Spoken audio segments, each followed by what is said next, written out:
Buenos días y un saludo a todos los que siguen este blog. Como ustedes saben, grabamos este blog desde España, desde la ciudad de Valencia, que está en la costa mediterránea. Un saludo especial también a todos los que nos visitan desde los países de América del Sur. Bueno, seguramente ustedes se habrán preguntado muchas veces de qué depende el éxito o el fracaso. Y seguramente ustedes tienen muchas causas, habrán pensado o pueden pensar, muchas causas de las que depende el éxito o el fracaso. Pero probablemente no se les ha ocurrido que hay una cosa en psicoanálisis que llamamos el complejo de Edipo, de lo que depende de una forma fundamental, yo diría fundamentalísima, el éxito o el fracaso. Ahora voy a ir a eso, pero antes quiero ponerles un ejemplo. Un señor tiene un negocio, un pequeño negocio, le funciona muy bien, es un pequeño almacén de materiales de construcción, le funciona muy bien, vive relativamente bien y puede sacar adelante a su familia, está bastante bien. Pero un día, un gran fabricante le dice, hombre, podías ampliar tu negocio, comprar un gran almacén, yo te suministraría mucho material y podías vender mucho más. ¿Qué pasa ahí? Este señor se entusiasma con la idea. Mejor dicho, esa idea produce en él así como una especie de expansión, de idealización de su deseo. Conecta con algo que hay dentro de él, con una parte así narcisista, con una parte grandiosa, con una parte que quiere tener una imagen muy potente, muy grande. Hasta ese momento no lo había pensado. No se lo había planteado, pero esta propuesta que es una tentación para su narcisismo, penetra dentro de él. Y entonces, efectivamente, traslada su negocio, compra ese gran bajo, le traen el material, etc. Pero él se ha dejado llevar de su ilusión, se ha dejado llevar de ese poder que tiene el narcisismo, ese poder que nos hace muchas veces desear tener una imagen potente, grandiosa, de nosotros mismos. No se ha parado a pensar, no se ha parado a reflexionar, no ha cogido esa ilusión y la ha llevado a su mente para lo que solemos decir mentalizarla, pensarla, para llevarla a su yo, para tener un análisis, para hacer una crítica, para ver todos los elementos que pueden influir en el éxito o en el fracaso. Pero resulta que justamente porque se dejó llevar por esa especie de ilusión que tocó, que conectó con su narcisismo, no ha podido evaluar todo eso. Y empieza a darse cuenta, cuando ya todo estaba en marcha, que aquello no funciona. No funciona. Pero no funciona hasta tal punto, que tiene que empezar a vender propiedades. Tiene 2 o 3 propiedades, unos bajos, los vende, aquello no da suficiente para pagar las deudas que está teniendo, tiene que pedir unos créditos y se le va acumulando todo eso. Llega un momento en que esta situación digamos, puede con él y tiene problemas con su familia, tiene que vender algunas cosas más que tiene, pero llega un momento en que incluso se plantea vender su casa, y de hecho la vende, pero esto hace que el conflicto que tiene con su mujer sea un conflicto, digamos, extremo. Se separan y se divorcian. Y él tiene que irse a vivir a un piso de alquiler y ella a otro piso. La historia es más larga y aún les puedo decir que tiene consecuencias más graves de lo que estoy diciendo, pero está bien ahí. ¿Por qué les quiero decir esto? Porque ese fracaso ha dependido de que esa parte, ese estímulo que le dio ese fabricante de materiales de construcción, ha conectado, como he dicho antes, con esa parte grandiosa.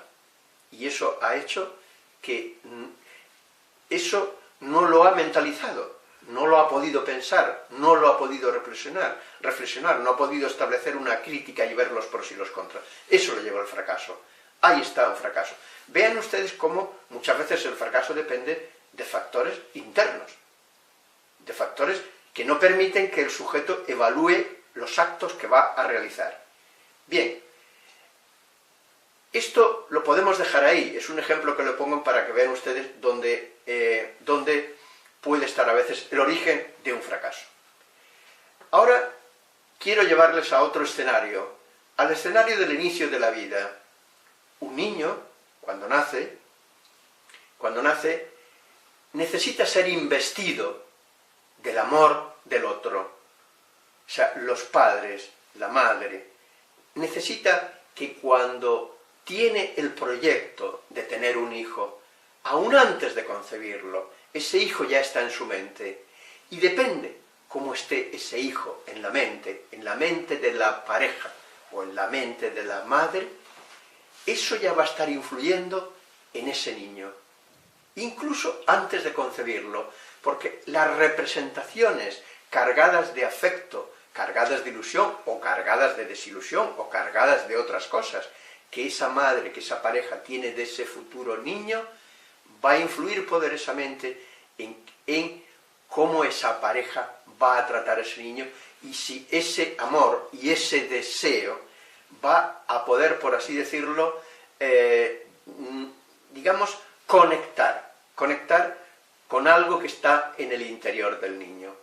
Hay en el niño una especie de ser con mayúscula, una especie de expectativas innatas, una realidad profunda, una realidad que está ahí y que necesita, es como la puerta que necesita una llave para abrirse. Los padres, la madre, son esa llave.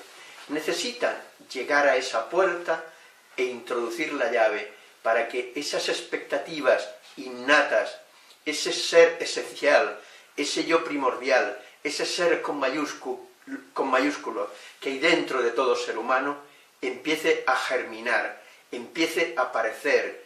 Es como una semilla que puesta en la tierra, con la humedad, con el calor de esa tierra y con la humedad y con el sol, empieza un día a abrirse y a germinar y produce una planta o un árbol. Bien, entonces tenemos que ahí empieza la dinámica del deseo. El deseo de los padres, el buen deseo de la pareja, hace que germine, que se inicie el deseo de ese niño, que se abra con esa llave, esa puerta. Y entonces el niño puede saciar su necesidad, su demanda de amor y su deseo en lo que le ofrece esa pareja. Y empieza una fase que podemos llamar la fase del paraíso, la fase del Edén. Esto si la pareja es una pareja que funciona bien, que tiene capacidad de querer, que despierta la ilusión que está encerrada en ese niño, en ese recién nacido. Entonces empieza esa fase, que es una fase preciosa, es una fase donde el niño se siente profundamente querido, es como hay un amor incondicional, un amor que llena toda su vida, y cuando vemos a un niño que ha recibido y que recibe ese amor, es un niño que está tranquilo, que duerme bien, que tiene una cara como, digamos así, de sonrisa, una cara relajada, un cuerpo relajado. Esto se produce en ese periodo. En ese periodo, repito, si la pareja ha podido investir su deseo en ese niño. Pero pueden suceder otras muchas cosas, pueden suceder otras muchas alternativas. Y si suceden otras alternativas, evidentemente, esa primera fase no se va a dar. Va a empezar ahí un conflicto, un sufrimiento, una desesperanza, una especie de tristeza, de soledad profunda, de desamor, de desencanto. Y entonces tenemos otro proyecto. Ese niño no ha podido ser suficientemente investido por el amor de los padres, y justamente porque no ha podido ser bien investido, sucede todo esto. Esta sería la primera fase. Pero vayamos más adelante, porque vamos a ir al Edipo. ¿Qué es eso que entendemos por Edipo en psicoanálisis? Que es algo que tiene que ver muchísimo con el éxito y con el fracaso. Y que ustedes, si quieren tener éxito, no deben olvidar lo que voy a decir ahora a continuación, porque es importantísimo para poder tener éxito o fracaso en la vida. Llega un momento en la evolución de ese niño, de esa niña, cuando hablo de niño me refiero a masculino o femenino, llega un momento en que el niño cada vez va percibiendo más, se va dando más cuenta que quien le cuida, quien está ahí, es una pareja. No es solo la madre, aunque la madre sea, en nuestra cultura, todavía, la mayoría de las madres son las que cuidan más tiempo al niño en esos primeros meses de vida, aunque ya cada vez más se incorporan más los padres a esa tarea, y digamos que la paternidad o la maternidad-paternidad está más compartida. Bien, entonces el niño va descubriendo que allí hay una pareja. Pero ¿qué pasa? Que el niño, normalmente al ser la madre el primer objeto de amor, está ahí apegado, su afecto ha sido depositado en esa madre, en esa mujer que es su madre. Sus sentimientos, sus deseos, sus necesidades, la demanda de amor y su deseo. Y llega un momento en que el niño va descubriendo que esos padres, que esa pareja, tienen una vida entre ellos. Se quieren, se desean, hay hechos contundentes que demuestran eso, por ejemplo, se acuestan juntos todas las noches. El niño puede ver manifestaciones de afecto y de deseo y de cariño entre ellos. El niño va descubriendo el mundo de la triangulación. El niño, la madre y el padre. Pensemos en un niño, ahora hablaré de la niña. Ese niño, como he dicho, ha fijado su afecto y su deseo a esa madre. Y cuando se va dando cuenta que allí hay una pareja, el niño siente una cierta rivalidad con ese padre, siente amor, si las cosas funcionan bien, pero también siente una cierta rivalidad, y empieza a crearse una serie de ideas, una serie de representaciones de qué pasa con esa pareja. Y el niño se ve muchas veces desplazado, se ve excluido de la relación de esa pareja. Por ejemplo, imaginen ustedes cuando normalmente los niños duermen en la habitación de los padres muchas veces cuando son pequeños, pero llega un momento en que los padres le sacan de ese lugar, le ponen en una habitación, y es bueno hacerlo así, Estos padres que tienen al niño demasiado tiempo durmiendo con ellos o en su habitación, no es bueno para el niño. Es bueno hacerle ver al niño que la relación de la pareja es entre ellos dos, y que él tiene que quedar excluido de esa relación. Eso es bueno, no es malo. Hay que hacerlo con tacto, hay que hacerlo con delicadeza, hay que hacerlo en el momento adecuado, pero no es malo. Podemos decir que mantener a un niño en la habitación de los padres más allá de los 15, 20 meses, no debe hacerse así, o incluso antes puede el niño dormir perfectamente en una habitación. Ese tránsito hay que hacerlo pues progresivamente, pero hay que hacerlo. Pero entonces, como he dicho, el niño va descubriendo la vida de la pareja. ¿Y qué es el Edipo? Ustedes saben que Edipo es el nombre es una tragedia griega de un señor que se casa con su madre, que mata a su padre y sin saberlo se casa con su madre. Bueno, el mito del Edipo es muy largo y nos llevaría aquí pues prácticamente todo este tiempo para contarlo desde el principio hasta el final. Pueden ustedes buscarlo en cualquier libro, en internet, para verlo con más detalle. Bien, entonces, pero de ahí viene el nombre viene de esa rivalidad, de ese deseo que el niño puede tener, en este caso chico, hacia la madre, y de esa rivalidad que puede tener con el padre. Entonces, ¿qué pasa? Que el deseo que el niño ha fijado a la madre tiene que ir retirándolo de la madre. No el afecto y el cariño como madre, pero sí el deseo así, digamos, incestuoso. Porque los niños tienen deseos, vamos a llamarles sexuales, sexuales en un sentido infantil, pero sexuales. Y tienen fantasías sobre lo que hacen los padres cuando están solos. De hecho, esto lo vemos en muchos niños pequeños y en muchas terapias vemos estos procesos que han ocurrido en esa infancia. Entonces, como digo, el niño, para superar esta fijación que ha tenido hacia su madre, tiene que renunciar a ese deseo que ha fijado en su madre, a ese proceso primario que ha fijado en su madre. Y renuncia a eso, pero para poder salir de ahí tiene que hacer otra cosa, es identificarse con el progenitor del mismo sexo, con su padre. Esa identificación y esa renuncia, las dos cosas juntas, hacen que el niño quede dentro del proceso secundario. El proceso secundario es lo que rige el funcionamiento de la realidad.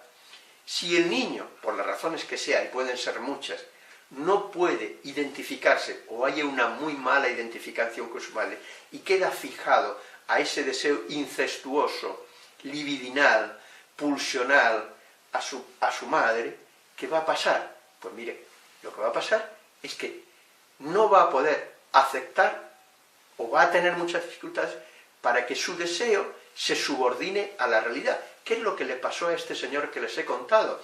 Él le hacen esa oferta, despiertan en él un gran deseo, pero como es una persona que tiene ahí una fractura en su, digamos, en su evolución, en su yo primordial, en su estructura primordial, pues no sabe, no tiene esa capacidad de subordinar ese deseo a la realidad. Subordinar el deseo a la realidad quiere decir que él hubiera podido pensar, valorar, enjuiciar todos los pros y todos los contras que iba a tener si ponía ese gran almacén. Eso no lo pudo hacer, se dejó llevar por el deseo, porque ese señor no había podido hacer este proceso correctamente, no había podido tener un padre con el que identificarse bien, y no había podido renunciar a esa fijación, digamos, incestuosa, libidinal, en el sentido de placer sexual, de placer. La palabra sexual no tiene por qué tener un sentido genital, puede tener un sentido de placer en la fantasía, en el deseo, pero de una forma muy primaria, como pueden tener los niños. Bien, entonces, esto fue lo que hizo que este señor fracasara. Bueno, en la niña, ¿qué pasa? La niña, hay otro proceso. La niña está fijada a su padre. Ayer mismo me decía una señora, me decía, yo cuando era pequeña, me lo decía así, dice, yo veía a mi padre guapísimo, y mi padre no lo había tocado, pero mi padre lo veía guapísimo. Me lo decía ayer mismo, anoche mismo me lo decía una señora, guapísimo. Entonces, esta niña, en el caso de una niña, tendrá que, digamos, renunciar a esos deseos que tiene hacia su padre, identificarse con la persona de su mismo sexo, como el niño se ha identificado con la persona del mismo sexo que es su padre, para renunciar a ese objeto de amor y a ese objeto de amor que es el padre, identificarse con la madre y subordinar el proceso primario al proceso, es decir, el proceso del deseo, ese es el proceso primario del deseo que nace de la pulsión, subordinarlo a la realidad. Esto es lo que tendrá que hacer la niña. Y de ahí saldrá de ese proceso edípico victoriosa con una buena estructura en su personalidad que luego va a ser fundamental durante toda la vida. ¿Y por qué es fundamental de toda la vida? Porque miren, durante toda nuestra vida nuestros deseos chocan contra el muro de la realidad. El muro de la realidad podemos ser nosotros mismos. Realidad no es solo lo que hay fuera, realidad somos nosotros mismos. Nuestro propio deseo choca muchas veces con nuestras propias limitaciones, con nuestras propias dificultades, con nuestro propio límite. Muchas veces podemos querer hacer cosas que cuando ya hemos empezado, nos damos cuenta que tenemos limitaciones y no podemos hacerlo. Por tanto, y luego pueden haber también situaciones externas, condiciones externas, que no permitan que nosotros podamos hacer eso. Si nos dejamos llevar por ese deseo primario, por ese impulso primario, como el niño, por ese amor primario hacia su madre o hacia su padre, el niño o la niña, ¿qué pasa? Y no podemos evaluar todos esos factores de la realidad, no podemos hacer que nuestro deseo se subordine a eso, tenga en cuenta eso, mentalice eso, lo lleve a la mente y lo analice. Vamos a tener muchos choques, muchos tropiezos, muchos enfrentamientos, muchos coscorrones contra esos muros de la realidad que pueden estar en otras personas, en la organización de las cosas, en cómo funciona la vida. No lo vamos a poder tener en cuenta, vamos a fracasar. Ahora bien, subordinar el deseo a la realidad no quiere decir una cosa así como, digamos, mecánica, no. Podemos tener en cuenta la realidad y tener en cuenta nuestro deseo, las dos cosas. Pero entonces tenemos que preguntarnos, ¿de qué manera puedo yo llevar este deseo a la realidad? ¿De qué manera puedo realmente realizar este deseo teniendo en cuenta la realidad? Ese es el contexto en el que tenemos que plantear las cosas. Y no se trata de quedarnos atemorizados, de quedarnos inhibidos, de quedarnos temerosos. No, no se trata de eso.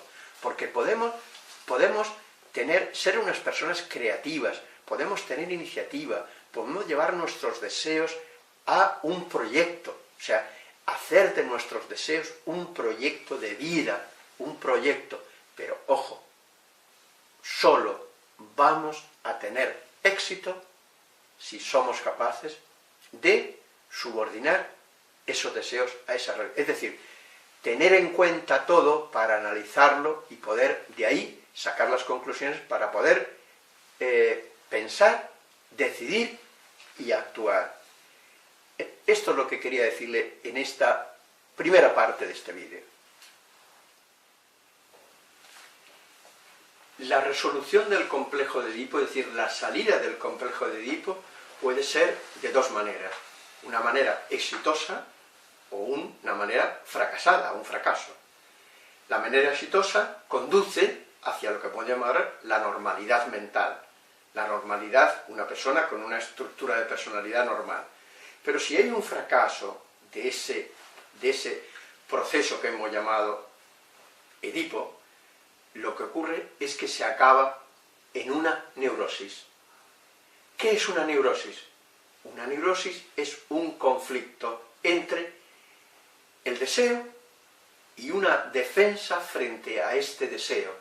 Es decir, las pulsiones, digamos, en las pulsiones hay deseos, en nuestras pulsiones hay deseos.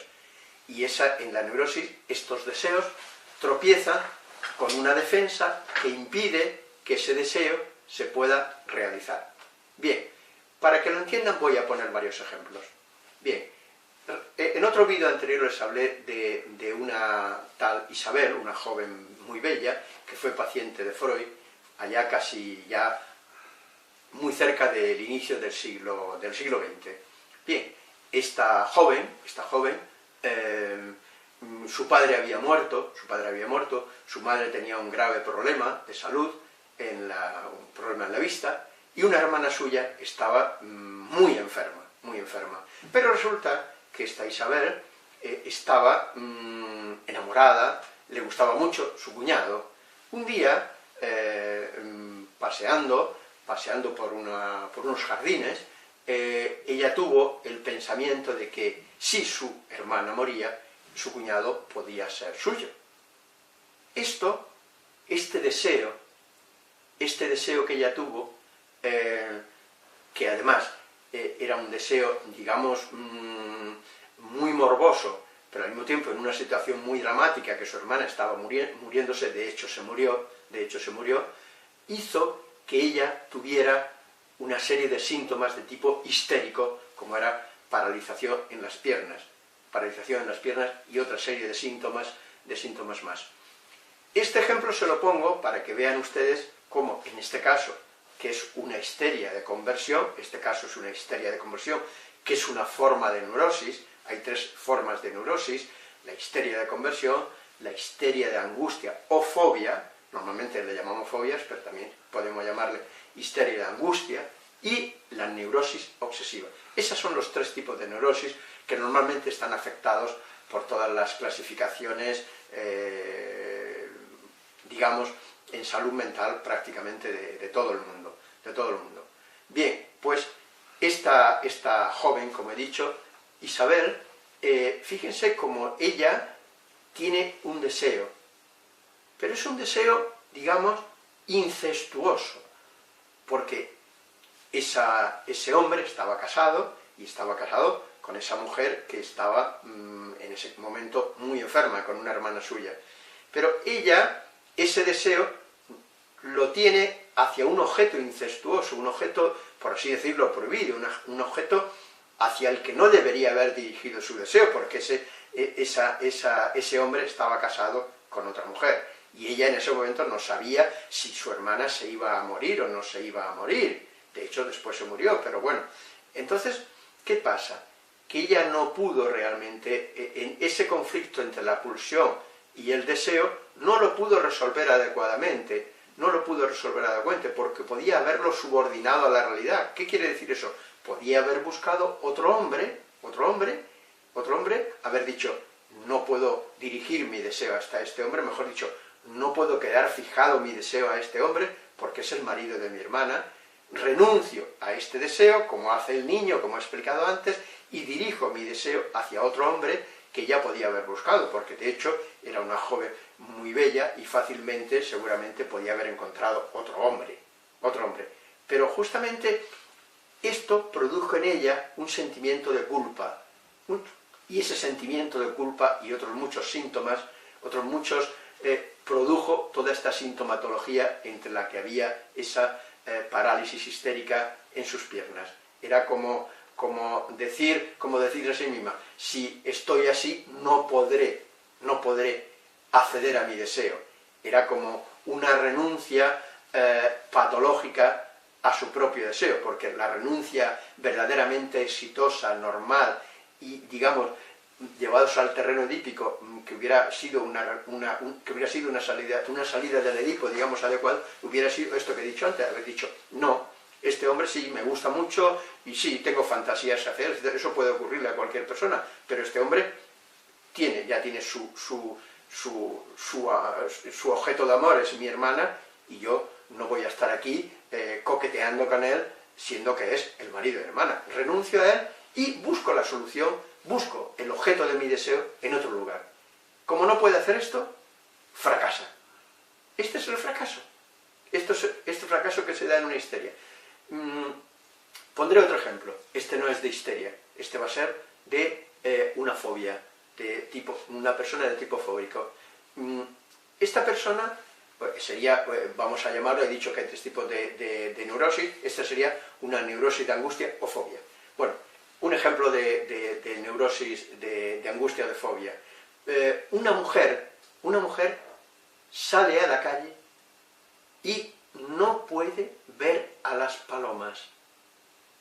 Ella vive en esta ciudad y no puede ver a las palomas. Cuando entra en una calle y ve una paloma, tiene que volverse porque se siente muy angustiada, se siente muy nerviosa.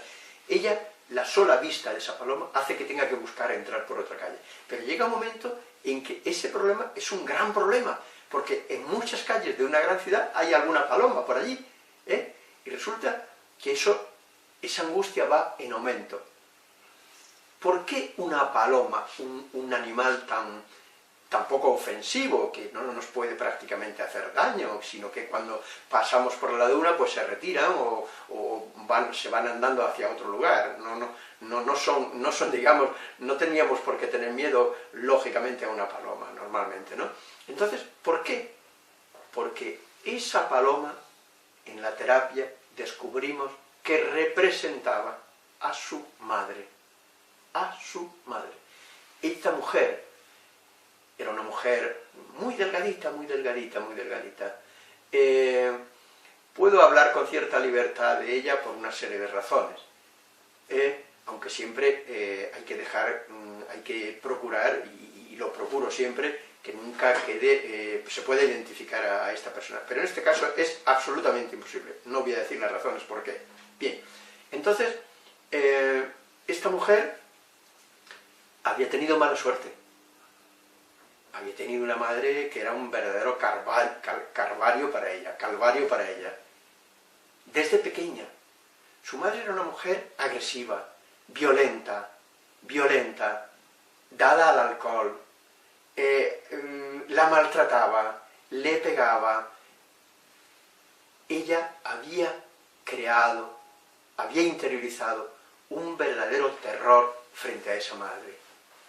Y para, de alguna forma, para realmente mitigar ese miedo, ella hizo una asociación y desplazó ese temor hacia las palomas. Las palomas, ¿por qué? Porque por una, digamos, asociación un poco extraña, porque siendo como son las palomas un animal frágil, ella había podido, como tenía mucho miedo, su madre la llevaba a un parque. En ese parque era como una plaza, en esa plaza había muchas palomas. Ahí no había una, sino muchas. Y ella, cuando estaba por allí, las palomas pasaban por encima de ella y le producían terror. En ese momento, porque no era una, esto que hacen los niños, van detrás de ella, y como habían cientos de palomas, pasaban por encima de ella y le producían un gran terror. Y ella asoció esas palomas a algo muy terrorífico, cuando en realidad no lo es, y desplazó ese miedo que sentía hacia su madre, hacia esas palomas. Esta era una manera también de evitar que la figura de su madre fuera, digamos, un poco menos temida. Y ese desplazamiento fue el que... ¿Por qué hizo este desplazamiento? Porque, evidentemente, porque la figura de su madre no era una figura suficientemente atractiva como para poder identificarse con ella y poder realmente tener una salida de ese complejo de Edipo, renunciar a ese amor al padre y identificarse con la madre. Pero si la madre era este tipo de madre, ¿cómo esta niña se iba a identificar con una madre así? No pudo realizar esa identificación. La identificación es una de las formas de salir de ese complejo de Edipo y de decir, bueno, yo quiero ser. Identificarse quiere decir que uno se transforma de acuerdo a un modelo, y en este caso el modelo debería haber sido esa madre, pero esa madre no podía convertirse en un modelo por todas las razones que he dicho. Ella, el padre en este caso, que tampoco era ninguna gran maravilla, era un hombre mejor persona, era un hombre, digamos, con una organización de personalidad mejor, pero tampoco era ninguna gran cosa.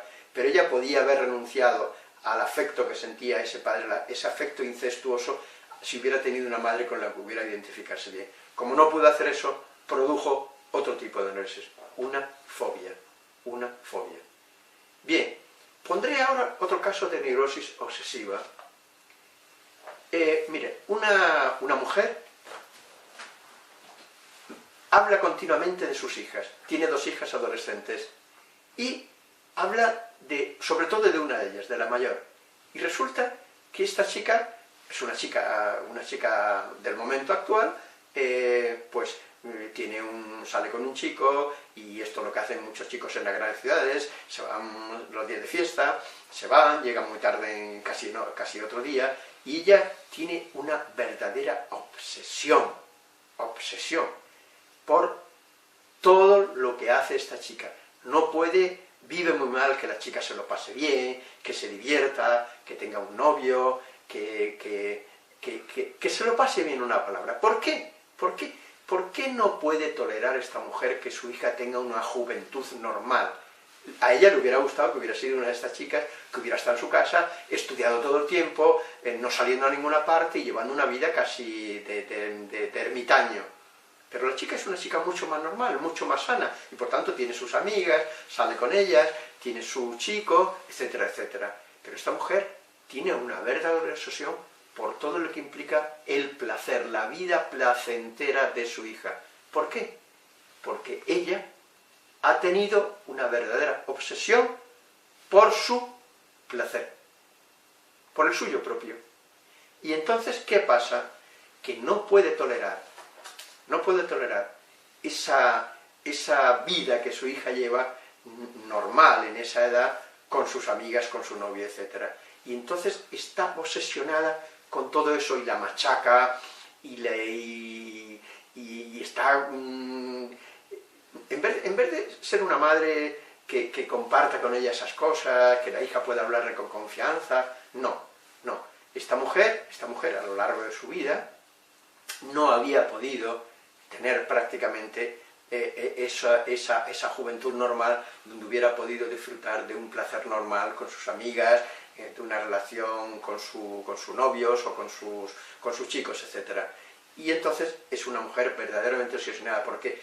Porque esa obsesión tiene la finalidad de no permitir que llegue hasta la conciencia todo eso que está reprimido y que está conflictualizado. Y entonces esa persona se defiende de todo eso, se defiende de ese deseo y no lo puede encauzar hacia la realidad, a satisfacerlo en una realidad normal, sino que lo ve muy mal, lo ve mal, y entonces lo reprime, y para eso tiene que formar una estructura rígida, una especie de estructura compulsiva, que tiende a ser esquemática, que se repite siempre igual, que es muy rígida. ¿Para qué? Para mantener a raya toda esa pulsión, todo ese deseo, tanto sexual como agresivo. Y eso luego lo desplaza hacia su hija, y quiere hacer con su hija lo mismo que hizo con ella. Bueno, pues estos serían 3 ejemplos de histeria de conversión. El primer ejemplo de Isabel, o de Elizabeth, de esta joven que Freud analizó, de esta otra mujer que tenía este miedo a las palomas, y de esta otra que tenía, digamos, esta obsesión por todo lo que tiene que ver por la sexualidad de su hija, porque al fin y al cabo era una obsesión por su sexualidad, por todo aquello que podía tener una finalidad placentera. Bien, como vemos, estos 3 tipos de neurosis es porque ese conflicto entre el deseo y la defensa no ha podido ser bien resuelto. La persona no ha podido encauzar su deseo hacia una realidad para poder satisfacerlo en esa realidad, sino que ha quedado conflictualizado en ese proceso, que es una repetición de ese proceso edípico del que les he hablado antes. Es decir, ese proceso edípico que, como he dicho, en el niño es, digamos, queda fijado a la madre, pero luego puede salir de ahí porque se identifica con el padre y lo toma como modelo y quiere ser como él. La niña queda fijada al padre, pero luego se renuncia a ese padre como objeto de amor, porque es el objeto de amor de la madre, se identifica con la madre como modelo y quiere ser como ella, y va convirtiéndose poco a poco en una mujercita, en una mujer. Bien, esto es lo que fracasa en los 3 tipos de neurosis. Ese proceso normal es el que fracasa. Es el que fracasa porque el deseo, como digo, no puede desligarse, no puede separarse, no se puede renunciar a ese objeto incestuoso para identificarse con el otro, que es el que permite la salida y la evolución normal. Por tanto, el proceso primario no se puede subordinar al proceso secundario. Esto que estoy diciendo, cuando una persona llega adulta, cuando una persona ya es joven, puede ocasionar montones de problemas en la vida, en las situaciones en las que el deseo es despertado, es excitado, tiene que ver con tantas y tantas cosas de nuestra vida, donde se activa nuestro deseo, pero si ese deseo no puede tener en cuenta la realidad y de alguna forma quiere realizarse más allá o por encima de esa realidad, vamos a tener un problema, como el caso que les he contado al principio de este señor que quiso hacer su negocio más, ampliar su negocio. Entonces, este es el problema que se crea. Y esto, evidentemente, como he dicho al principio, vamos a tener muchos problemas para poder tener éxito. Cuando hablo de éxito no me refiero a ser famoso, ni un éxito normal en la vida, llevar una vida relativamente con un cierto éxito en las cosas normales, en nuestro trabajo, en nuestras relaciones, en nuestras amistades, en nuestra sexualidad, en nuestra relación con los demás, etcétera, etcétera. Vamos a estar continuamente tropezando con dificultades, con conflictos, vamos a tener conflictos en nuestro interior, en la relación con los demás, en la relación con el mundo, porque esa etapa de la vida que hemos llamado el complejo de Edipo, que es una etapa que va aproximadamente entre los 3 y los 5 años en el niño, en la niña, no se ha resuelto adecuadamente, y luego termina por ser un conflicto con la realidad, con el deseo en relación a esa realidad. Pondré un ejemplo. Imagínense ustedes una chica que le gusta a un chico, le gusta mucho un chico, bien, y deposita en ese chico su deseo. Y ese chico se interesa también un poco por ella, pero la chica se va dando cuenta que el deseo que ella tiene hacia ese chico es inmensamente mayor que el deseo que ese chico tiene hacia ella. Pero ese deseo que en esa chica está tan reprimido, porque no ha podido realmente hacer ese proceso del complejo de Edipo, no puede elaborar bien que ese chico no le gusta, a ella no le gusta a ese chico. Y se empeña e insiste y llega a hacer barbaridades con ese chico, y hasta que ese chico, hay un grave problema con ese chico, un grave conflicto con él, cuando ella podía haber dicho, bueno, vamos a ver, a mí me gusta este chico, pero yo no le gusta a él, pues tengo que renunciar a él y buscarme otro chico. Pero no, comete barbaridades, al final está con el chico, pero el chico luego la desprecia, el chico luego la deja, el chico luego la deja tirada, y ella tiene un profundo dolor. ¿Por qué? Porque no ha podido hacer ese proceso en su mente, no ha podido subordinar su deseo a esa realidad tal como se presenta. La realidad es el chico, la realidad es su deseo y es el chico que no quiere saber nada de ella. También podía haber sido al revés, un chico podía haberle pasado con una chica, Pero bueno, esto es un poco lo que quiero decirle, que el éxito de nuestra vida o el fracaso en montones de cosas va a depender mucho de que hayamos salido airosos o no de ese proceso complejo que se da entre esa edad que llamamos complejo de Edipo. Por tanto, tengan ustedes en cuenta esto, y si alguno de los que me escuchan tiene algún problema que puede identificar con algún tipo de neurosis de las que he hablado, la histeria de conversión, la fobia o la neurosis obsesiva, es bueno buscar alguna ayuda para salir de ahí. Se puede salir de ahí, pero no es fácil salir solo de ahí. A veces se necesita la ayuda de un profesional para salir de ahí. Bien, pues esto es lo que quería decirles hoy. Les agradezco su escucha, les agradezco que visiten el blog, les pido que dejen comentarios. Ahí en el blog tienen ustedes mi correo, mi teléfono, por si quieren ponerse en contacto conmigo. También quiero decirle que a veces mi tiempo es limitado, no puedo a veces hacer las cosas de una forma ideal, las puedo hacer de una forma posible, por tanto no puedo contestar muchas veces a todos los correos como yo quisiera, porque a veces no tengo ese tiempo porque tengo otras cosas que hacer, ¿no? Bueno, pero en la medida que puedo lo hago. Bueno, gracias a todos y les deseo que tengan un buen día, y que el próximo vídeo que haremos va a ser sobre medio ambiente y psicología, naturaleza y medio ambiente.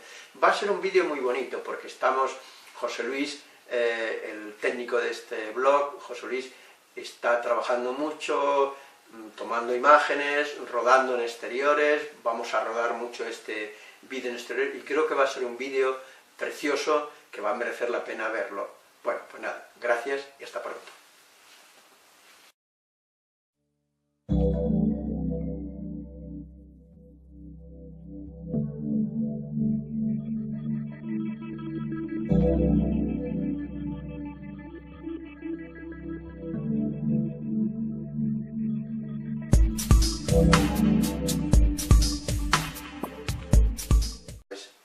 Tiene 2 o 3 propiedades, unos bajos, los vende, aquello no da suficiente para pagarlas las deudas que está teniendo, tiene que pedir unos créditos y se le va acumulando todo eso. Llega un momento en que esta situación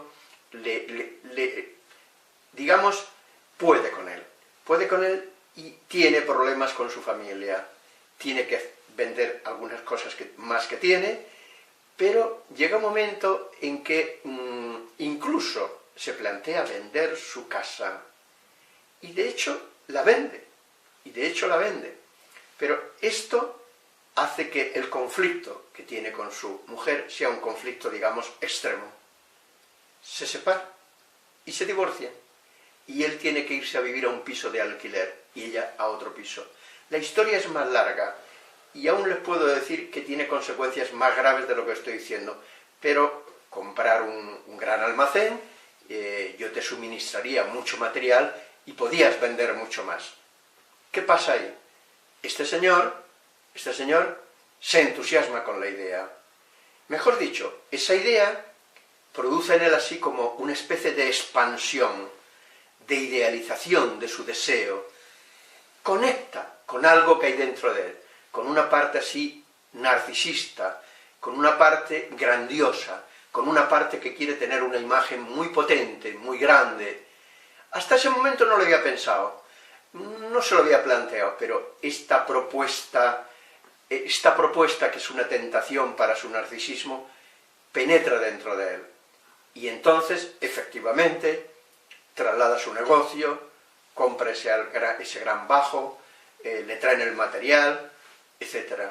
Pero él se ha dejado llevar de su ilusión, se ha dejado llevar de ese poder que tiene el narcisismo. Especial también a todos los que nos visitan desde los países de América del Sur.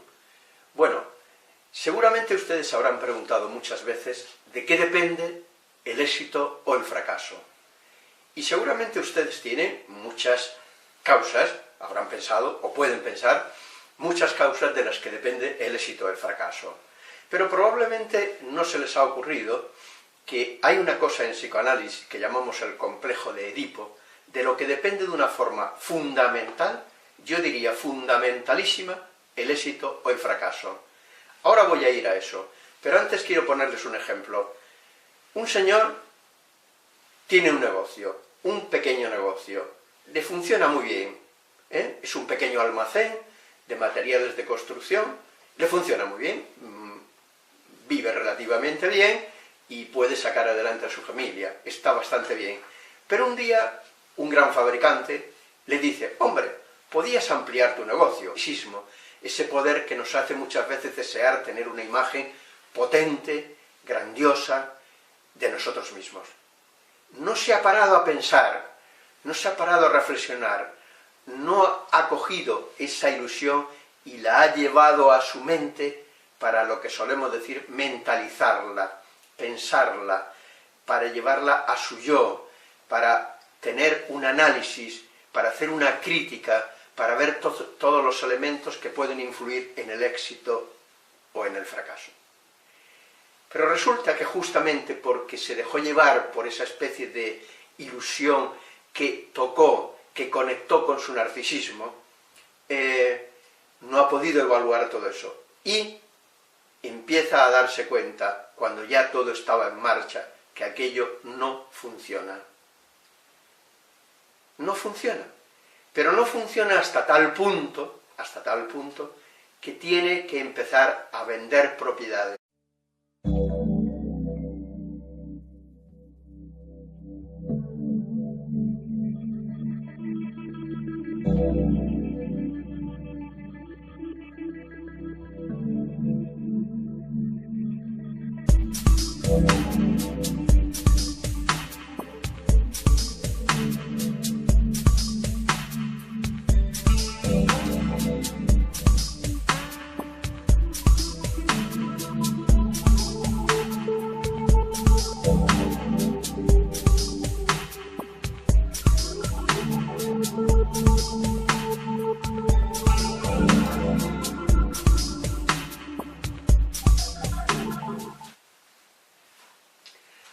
Buenos días y un saludo a todos los que siguen este blog.